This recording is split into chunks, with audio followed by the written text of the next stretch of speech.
Welcome to the Honest Health Podcast with your host, Jeffrey Burke. Honest Health brings you the brightest minds in the natural products industry, as well as athletes and entertainers. Jeff will keep you entertained and informed while educating on how to be successful on your healthy journeys. Now, here's your host, Jeffrey Burke. Hello and welcome back to the Honest Health Podcast. My name is Jeffrey Burke. I'm so glad you're here. This is my new platform. I hope you like it. I'm having a ball. It gives you the most up-to-date, groundbreaking information from some of the best minds in the natural products industry.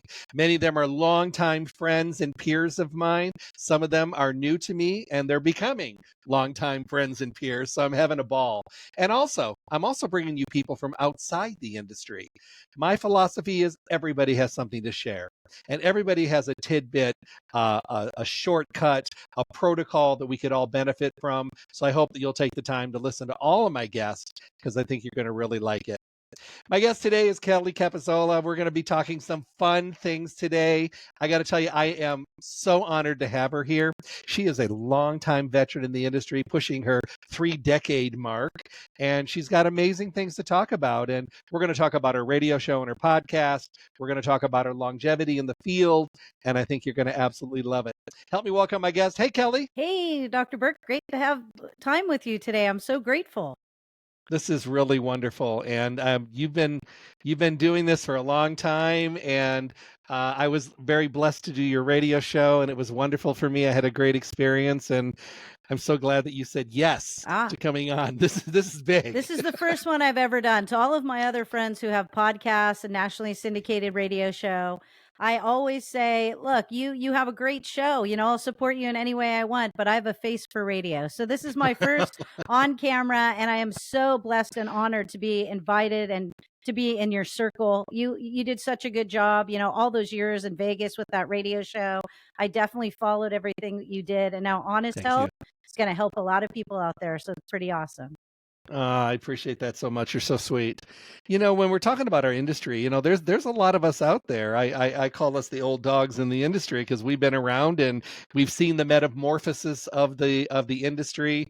We've seen the ups, the downs. We've seen the new trends. We've seen differences on how people think about health and nutrition. Of course, social media's led us down some good and some not so good paths. Thinking about where we were and where we are right now, where do you think we're going as an industry? I think we're going to just get bigger and bigger and help more and more people and really focus on how people are feeling. I think so often, you know, we tend to focus on condition specific, and, you know, your back may hurt, your knee may hurt, but really what is that role and how is it affecting mental health and the challenges and isolation, you know? And I think coming out of COVID, a lot of people were lonely and sad. And, you know, I think we're talking about it for the first time. And that makes me really happy because more people can express their opinions and get help.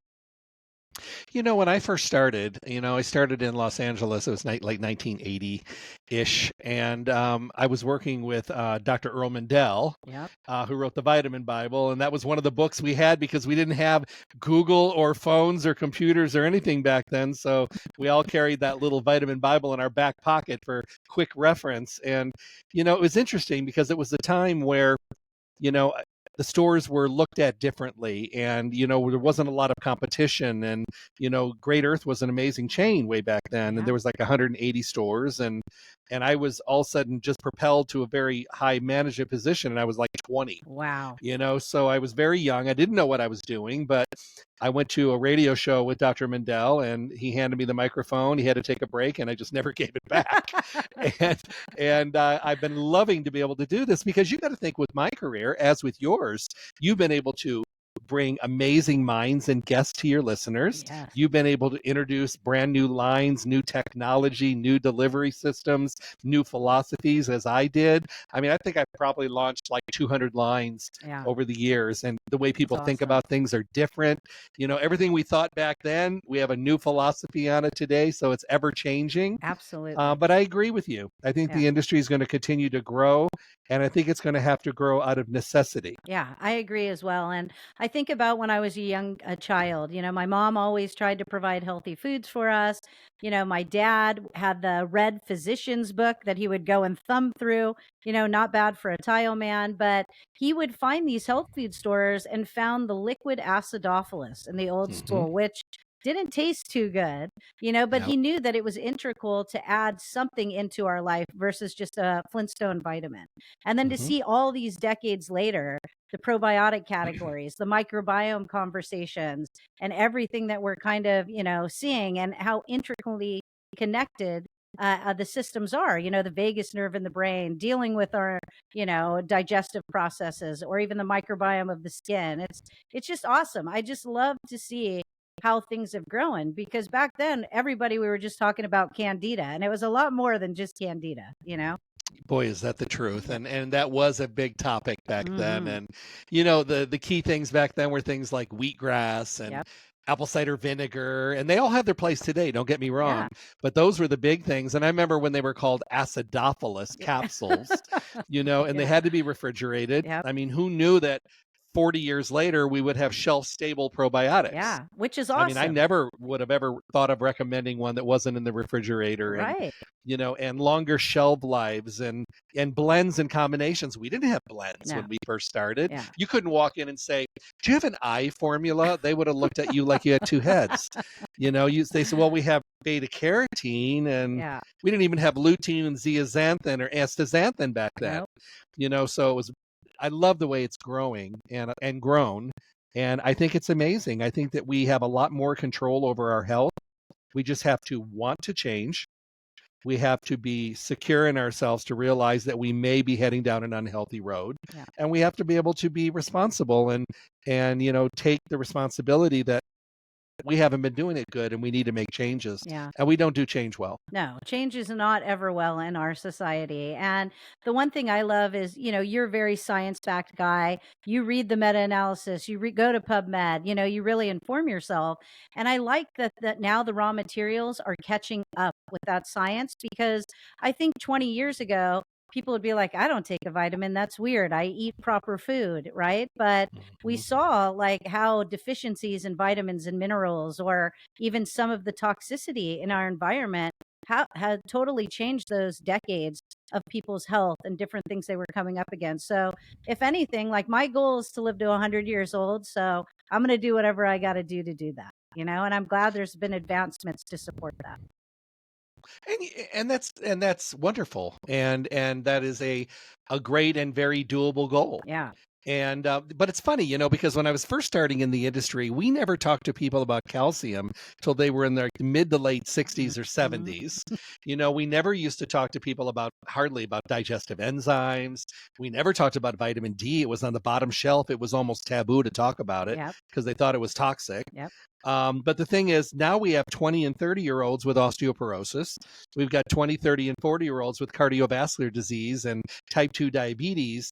So that threshold of only the geriatric community having most of these health conditions, it's like that wall came down. It's trickled all the way down into younger people. Yeah. But we have to look at it. Stress is high, diet is terrible, inactivity. People are not decompressing. They're not charging. They're putting themselves on the back burner. And you can't keep doing that without your body eventually starting to shut down. That's so true. And we have to do it. We Yeah. have to make changes. Definitely. I was talking to Dr. Mark Stengler as he, runs blood work, sees patients. He's been a guest on your show, and thank Hmm. you. He loved doing that. And I have to just say, he's running blood work for testosterone levels when they're 33, 34 now.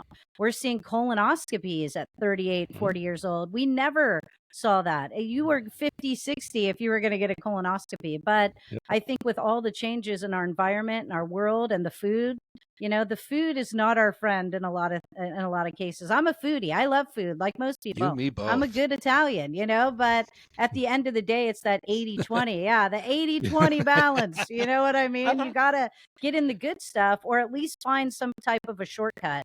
But you have taught me so much about regenerative farming and organic. And I think that is such a misconception with consumers. They don't know the difference. They think if it's organic, it comes from regenerative farming, or vice versa. And that's why the education you're doing on that is so imperative, because I Thank you. think it's setting up the next generation to live longer than the age I want to live to. So it's pretty cool. When I first organic started like in the 40s. And then it really kind of kicked in on our side in the very beginning of the 80s. So right as I was really getting my feet wet. And it was amazing because you could eat a fruit and vegetable that had no chemicals, no preservatives, nothing garbage in it, and you bit into it and it was like the best tasting vegetable or fruit you've ever Yep. eaten because everything was still healthy then. So now we're 45 years later. Yeah. They still don't have the chemicals, but now you bite into them and they taste like anything else there, if they have any taste at all. Yep. So we have learned that it's okay to follow organic standards. But to your point, the next part of that is to start to protect the soil, Yeah. which means having ground cover, not tilling, drawing carbon down, carbon sequestration from the environment into the soil, and using natural things to feed and nourish, and growing healthy crops, and aerating the ground with like the yeoman's plow, so it opens it up so that the roots can grow down deep into the soil. So these are all things that are very important because if we don't do something, hmm we're going to be screwed. Yeah. They say we have 60 years left of topsoil on the planet. Our insect populations are down by over 50% in the last 20 years. The bird populations are gone. Let's not even talk about the bees. Yeah. The things that are going out there. We have to start doing something. We need to start giving back. We treat our environment like a checking account that we write checks on but never make deposits. Yeah. That's And so we're starting right. to see the ramifications of those overdrawn accounts. Absolutely. But that's why shows like yours, podcasts like yours, education like what you're giving is so imperative. I talk to a lot of listeners every week. I get a lot of emails, and they really just have a disconnect between the soil thing. They're like, no, the farmers will figure it out. Well, the farmers are great, but they're up against it too. So it's like you really need to know what you're putting in your body and where it comes from. And I think there's a lot of benefits for things like Amazon. I think it's great. But if we talk about a Mariva turmeric, and you go to Amazon and there's like 300, or we talk about a form of turmeric, we tend to talk about a branded ingredient or one that has been focused on regeneration, in the entire process from seed to shelf. So I like to surround myself. That's the funnest part of my job, is all the great people I get to learn from each and every day. And, to be surrounded by people that we saw 25 years ago, 30 years ago, just starting in the industry. And now they're the leaders in their particular category. So, it's just a blessing to be able to share this with people so they don't get pitched and promised all the time, and they have the science validating what we're sharing with them. Well, I get to work with Rick Scalzo, on a Mhm. daily basis. And Rick is the gentleman that actually founded Gaia. Yeah. And he was a leader in herbal supplements in our industry, did things that nobody else did. And, when he left there, and sold out to his partners, whatever, how many years ago it was. And then he bought this gigantic agricultural certified organic farm in Costa Rica that is now a certified organic and certified regenerative farm. Yeah. He told me the story. The first year he grew turmeric down there, he had a really good yield. He grew it organically. The next year he grew it regeneratively, and the crop was 5 times bigger. Oh, wow. So that is a major plus with regenerative. People don't realize that your crops can be so much bigger. The farmers can make more money. They can grow healthier, more vibrant, more nutritional, ingredients and products in their crops, which means herbs or vitamins that are coming from the vegetables and the fruits are more dense and more absorbable. So there's a lot of farms down there in Costa Rica that are now they're all leaning towards switching over to regenerative because they're seeing the writing on the wall that it's not just going to be good for business, but it's going to be good for the end result, which are crops that make a difference. Absolutely. Our baby boom in this country is way down. We're not making babies. Our Yeah. birth rate is really low. But around the world, they're making plenty of babies. And what that means is we have mouths to feed. Yeah. And regenerative farms can grow more nutritional dense kind of crops and a lot more quantity for the people out there because we need quantity. People say all the time that they don't really understand what regenerative is. And I said, just think regenerative is the soil, organic is the crop. Yep. And together, it's perfect harmony. Say it again, because that is the best education I've ever heard. One more time. Regenerative agriculture is the ground and the soil.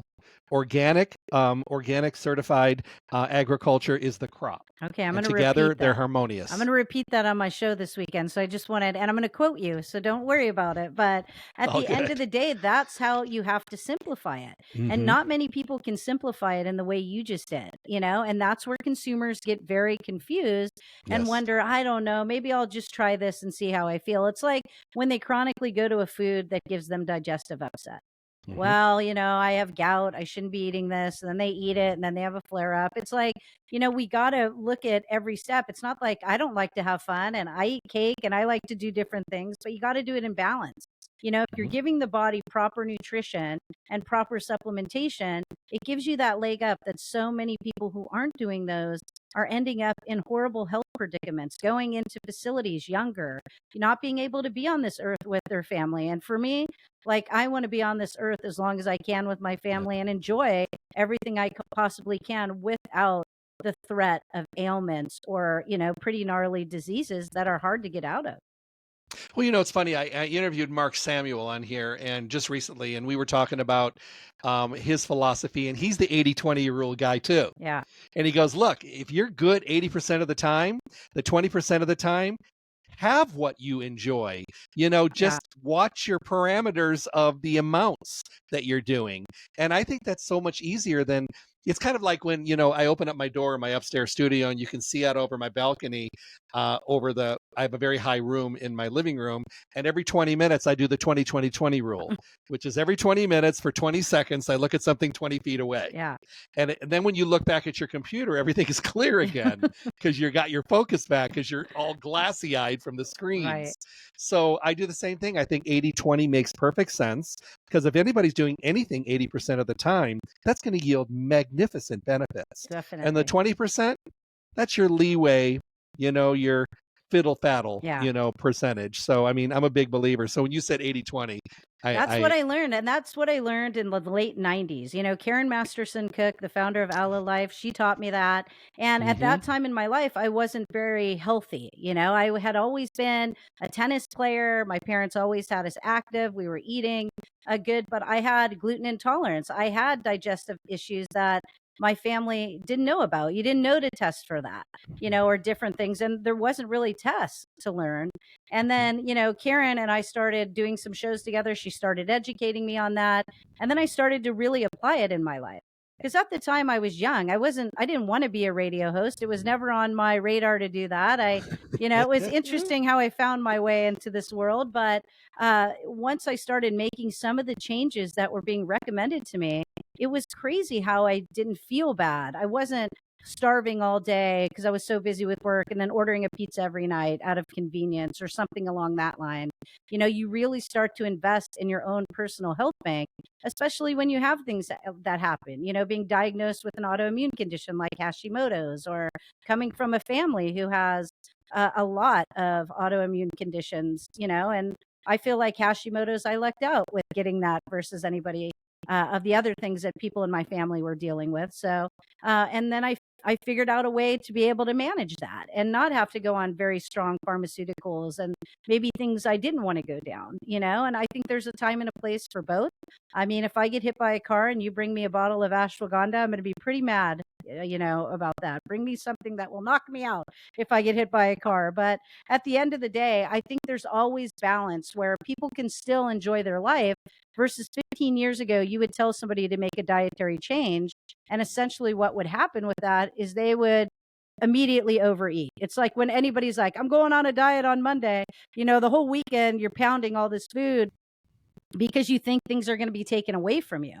But the cool thing is, like you mentioned, those vegetables and those fruits, like when you're eating them from a clean source, how delicious they really are. You don't feel like you're missing out on anything, like back in the old day, have one shot of wheatgrass, starve for the rest of the day. Things have really changed. One of my mentors in the early 80s was Dr. Atkins, and he used to I flew to New York and studied with him in his living room. Wow. And I was young. I mean, I was 20, barely 20. And he was one of my mentors. And he said, just because I tell you that you can have all the protein you want with the greens doesn't mean you should pull a chair up to a cow with a knife and a fork. He said, just because you can doesn't mean you should, Right. because there's still calories in there. Totally. And if you're overeating, you may not gain, but you're definitely not going to lose. Yeah.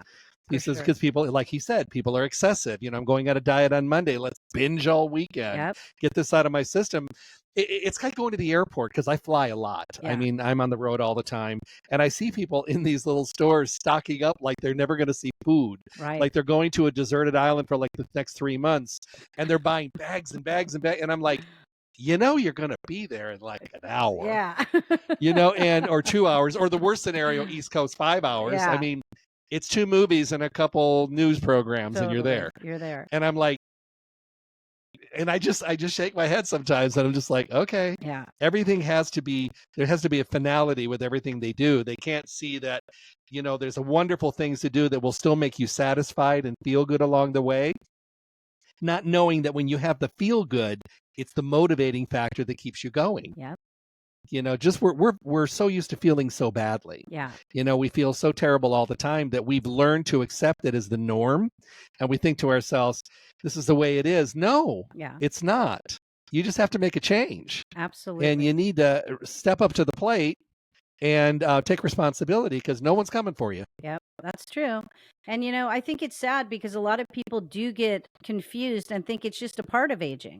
Hey, I'm retired now. I'm 55. I'm approaching 60.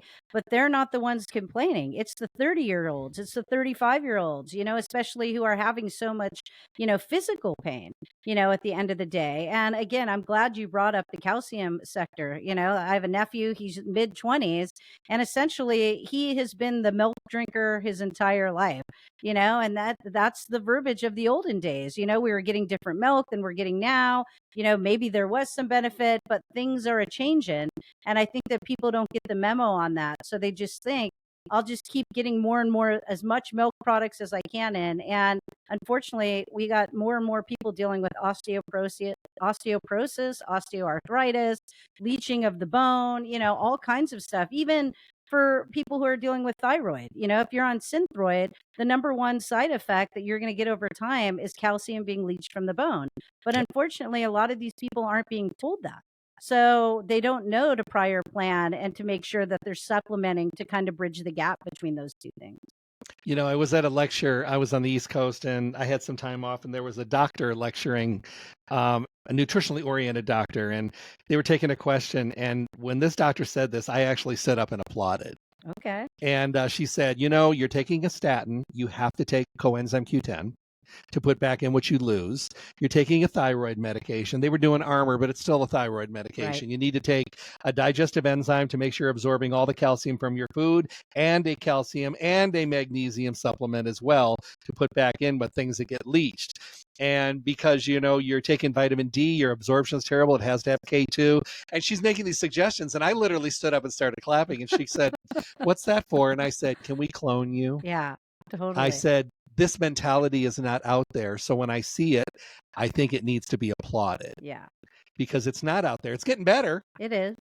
But there's still a big journey there. Yeah, and there's a lot of gaps. People do have to get on different things, whether it be a supplement, whether it be a pharmaceutical.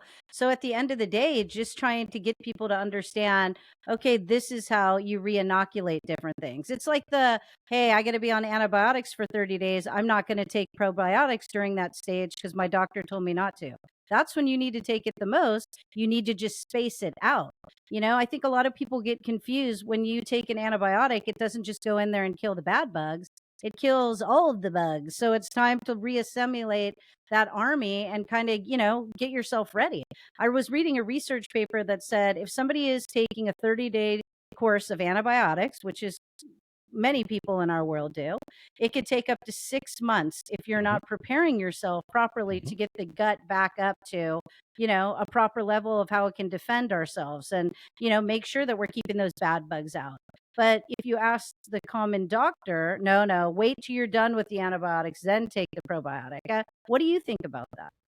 Well, you got to remember when years ago, probiotics were very, very, very mild and not very potent. So the philosophy is if you took them with the antibiotic, they would be completely destroyed. Mm-hmm. Now, that could have been true. Right. I probably still would have done it at a different time, and I did. Yeah. But today, probiotics are so potent, way up in the billions. So even if you take it at the same exact time, if you lose a little, there's still plenty that is left over to do the rebuilding and colonize and do that stuff. So, and I have people double their massive dosages during antibiotics. Yeah. You want to take one in the morning, one at night, take your antibiotics during the day. Even if you lose a pinch, you've got magnitudes of good bacteria in there, because if you strip yourself down completely and your whole crop is gone, it takes a long time to reseed, recalibrate, and rebuild. I'd rather lose a little during the month and still be able to rebuild than lose it all and have that uphill battle. Absolutely. So that's the way I look at it. I understand where they're coming from, but that shouldn't apply today. It really shouldn't. But then when we talk about all the years we've been in this industry, it's fun to also talk about things that are really being highlighted and supported right now, like mushrooms, and people understanding, the value of the mushroom, the difference between mycelium, fruiting body, different things like that, or just even which mushroom is good for you and what's it good for, So it's nice to see that people have been so open-minded. I think Lion's Mane opened the door, to really get people excited about it again. And now they're looking at things like cordyceps, ergo, definitely things that we're not going to see, go away anytime soon. So, those are the types of things that I keep getting excited about. It's not just a one-trick pony like it used to be 20, 30 years ago. Like we're seeing some of the best commodities and things come out, that have so much supportive health stuff. And I think for me, when I recommend a product to a listener, or I'm interviewing a formulator, or I'm reading the science, the best compliment I ever get is when they come back and say, that really did change my life. I can't believe that I've suffered for the last 4 to 5 months, or some people even longer. I incorporated a few modifications, dietary, added in maybe a good workaround supplement, and I'm a totally new person.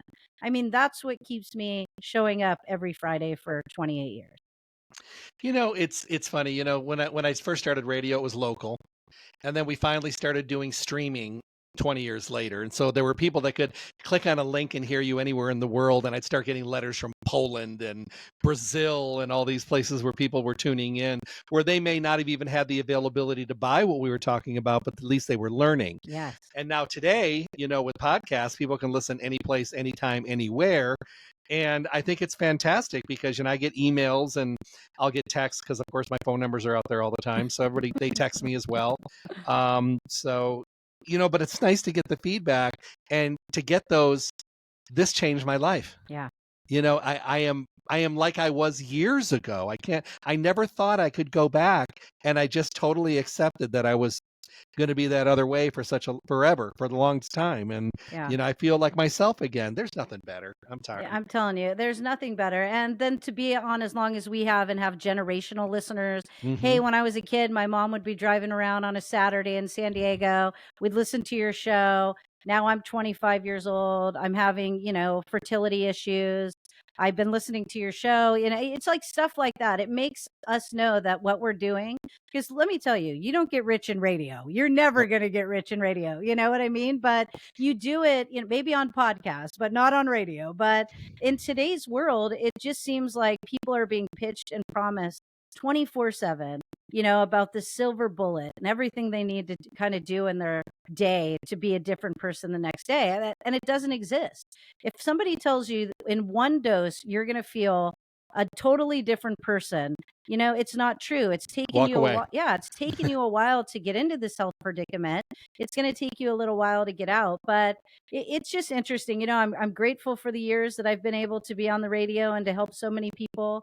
But I think about it when we started, like Saturdays, like they only would put the health shows on the weekends because they'd be like, lost leader, we got a health show, we got a lost leader. And I was pretty lucky. My mom came up with the concept of let's put 4 back-to-back health shows on, different topics, different purposes, and let's see how it goes. And it worked out so good. We started in San Diego, then we started duplicating it all across the country. And as I've shared with you, I never intended to be a radio host. I just fired the current one on air, so I had to get on there in 2 minutes. So it just happens, you know what I mean? So definitely, you know, we want to be there to support people and not make it about a sale. It's not always about a sale. You have to put people over profit.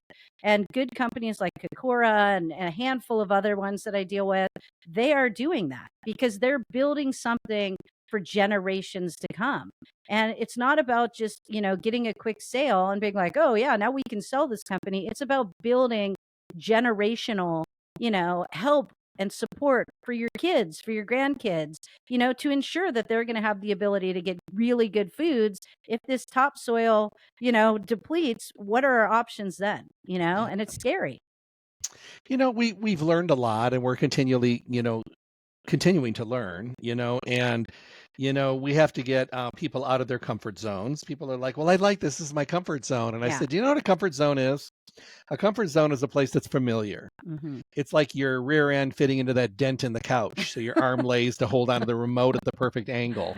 I said, but just because it's comfortable Yeah. and just because you fit there, and it's you know, it's something that's very, very intimate with you. You know your comfort zones. Yeah. Doesn't mean they're good. No, not at It all. doesn't mean they're healthy. Like right So now is not my comfort zone. You know, I you know, I don't go, you please. generally do, you know, the camera and the whole thing. And we don't do it on our show. I mean, we're a nationally syndicated radio show and we're a podcast. And I've been having to tie my hands to my legs the whole time because every time I want to talk to you, I want to use these hands. But Use them. yeah, but you know, but that's the thing. You have good people in your industry and great friends who encourage you to get out of that comfort zone. And I've always said the people around you are really, you know, what makes you. You know, if you're around negative people all the time, if you're around people who are Debbie Downers in a sense, I didn't coin that, so don't send me any negative emails. I have an Aunt Debbie. I love Debbie's. But at the end of the day, you know, it's just kind of, you are kind of what you eat, right? We say that, but you also are what you surround yourself with, you know? So finding people who encourage you to step out of that comfort box and to do things and, you know, be able to share your story with the world is one of the greatest blessings that I think we can offer one another. I think you're absolutely right, 100% accurate. And you know, like I said, you know, I with radio all those years, I mean, I was talking into a microphone or a phone. Mm-hmm. You know, and I did my first one of these. I'm just like, oh my goodness, we're face to face. Yeah. I'm having a bad hair day, you know. So, you know, like I Yeah. said, you know, but I'm loving this, and I feel so honored that you did this with me. You need to do much more of this. Oh my goodness. I hope none of my current sponsors see the light of day. No, I'm just kidding. You know, and that's the cool part. A lot of the people that I get to talk to, I've seen that they come on your, you know, Honest Health now and they're having the time of their life, you know, and that's one of the things I really love about your shows over the years, about your current podcast, is there's no script. You know, half the Mm-mm. time I always know, and you probably know too, when someone sends you a 15-page outline, you're like, they don't know their craft, you know, because people Mm-mm. who know their craft and like speak from their heart, they don't need that many pages. They're there to just be like, now have an audience that I can share this information with, and what they do with it, cool. You know, if they take it out, they share it with a neighbor or they talk to a family member about it, great. But yeah, the over scripting, I think, gets a little much at times. And that's why I have so much admiration for you. Because you and Oh, I didn't thank have you. a script. We didn't even have an outline. Mm-mm. We're just Nope. here today. And I think the greatest conversations come out of situations like that. You know, it's funny. I had a delay. It was early in last year, and I was at the airport, and we were delayed. It was just going to be like a 10-hour delay. And so I'm sitting over in the corner, and everybody's just trying to get comfortable, you know, fluffing up the ground in the corner. And this lady asked me a question, and we were talking about chemo and stuff that she's going through. And she wanted to know what kind of foods I'd recommend because she saw my shirt, and it said, I think it said Irwin at that time. Yeah. And so we're just chatting, and this other lady goes, you know, I've been thinking about doing this, but I wasn't sure about this and the diet and my gluten intolerance. So she came over.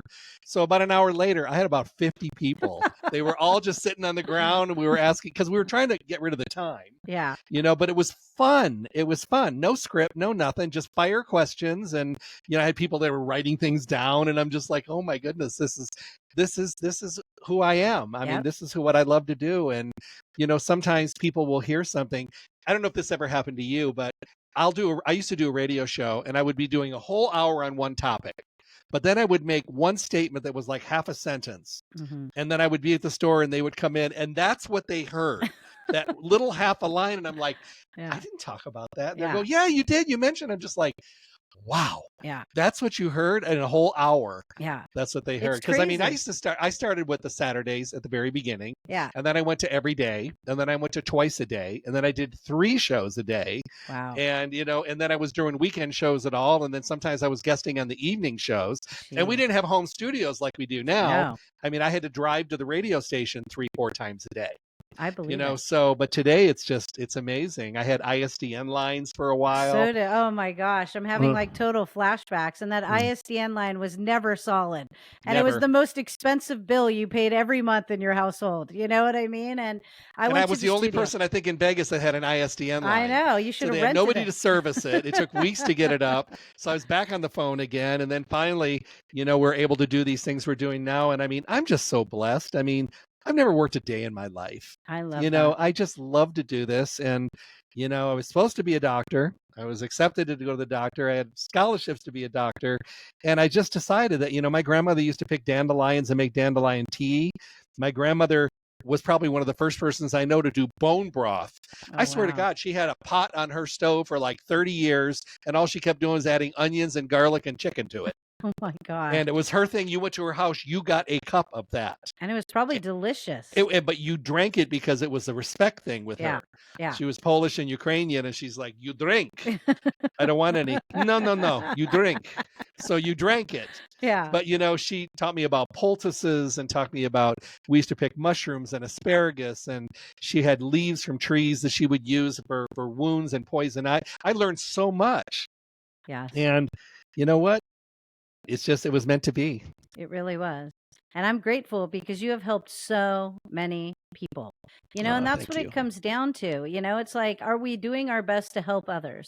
You know, at the end of the day, like I volunteer, I do a number of things in my community, but I always find myself wondering, am I helping enough? You know, am I doing as much as I can? And you and I spin a million plates. I mean, we're always doing something. We're always very busy, but I always try to slow myself down and just remind myself, hey, you know, I should try to do something helpful for someone today. And it's so crazy. It almost gives you like this adrenaline. You know, I've done good because I do believe God has put us on this earth for one another. We're here to help each other. We're here to be neighborly. We're here to be kind. And I think that's kind of gone by the wayside. People want to get home. They're like, shut the garage door. The neighbor's outside. You know, it's like different things. And I just think we're so overloaded at times, we forget to slow down. You know, and if anybody it feels like that listening today, I hope that you will know that you're of value.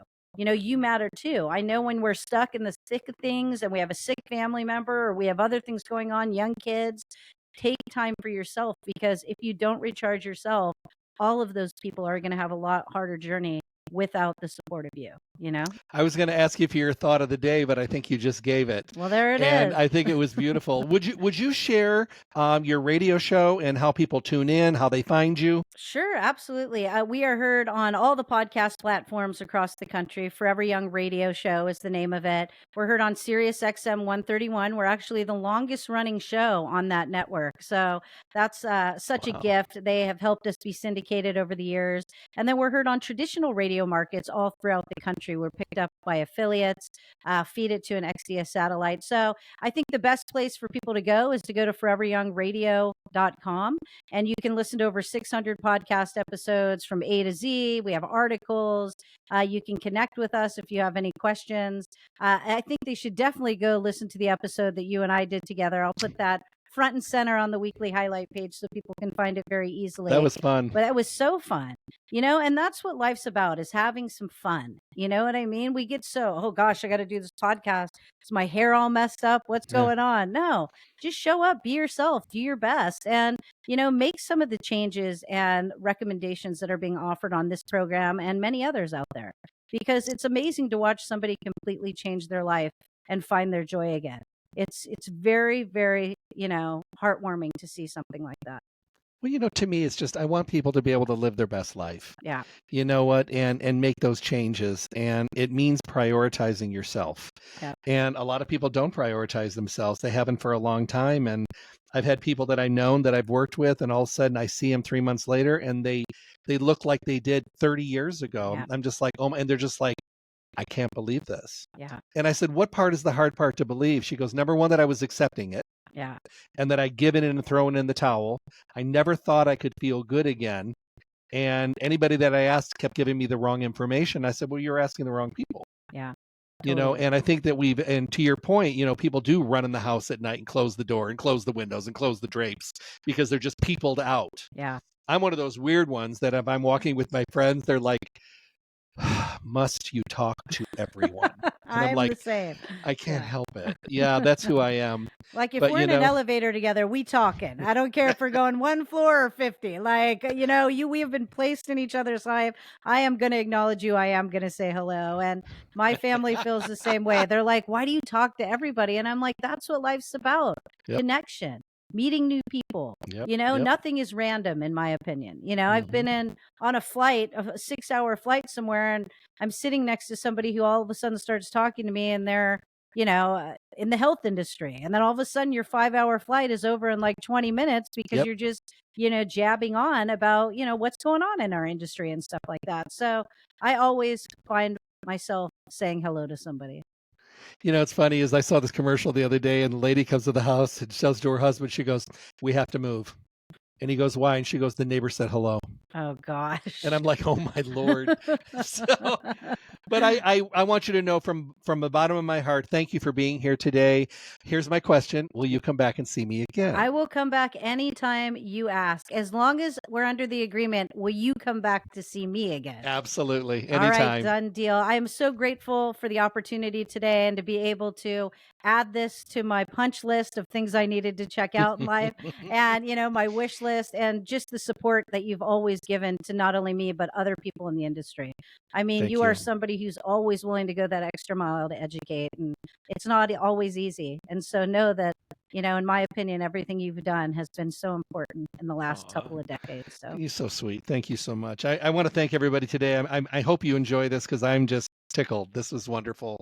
Make sure to go to my webpage, drjeffreyburke.com. If you tap on the Honest Health logo, it'll take you to Spotify for the audio version, which of course is the one I recommend that is car safe and driving safe because you're just listening. Of course, you can watch us on the YouTube channel. Just tap on the YouTube logo. It'll take you there. There's great, awesome shows, wonderful guests, and amazing people where now, I've opened up the door. I have professional athletes coming on. I've got entertainers coming on. I've got some people in the know. And the reason being, everybody has something to share. Yeah. And you may learn something from somebody that you never thought you'd have anything in common with. But, the way I want to talk with them, I don't care about their sport. I don't care about what they're doing. I care about what they do behind the curtain to be able to do what they do. That's really important. Share it with us so we can learn, because it's all about learning. It's all about asking questions.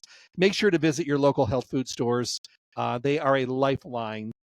And it's a place where you can go and have an honest conversation and learn and get the information you need, because we don't want any eeny, meeny, miny, mo's. We want to be able to have some concrete information.